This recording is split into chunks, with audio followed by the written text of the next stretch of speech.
装備 OK、 ポージング OK、 キャメラ OK、 セリフはい。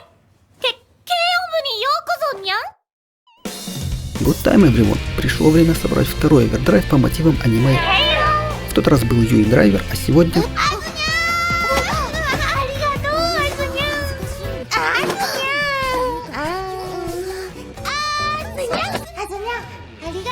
Да-да, перегруз Азусы Накан.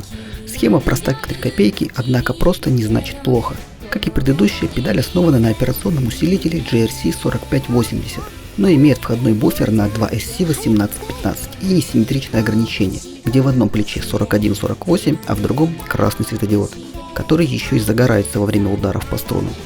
Плату я распаял за кадром, там показывать нечего. 2 перемычки, потенциометр на наращенных ножках, компоненты 1206, все как обычно. Осталось засунуть в корпус и послушать. Шаблон сверловки, карта компонентов и сама схема в архиве под видео. Там же ссылка на альбом с фотографиями оригинальной педали и на пост Reddit с ее обсуждением. На этом все. Всем рок, всем пока.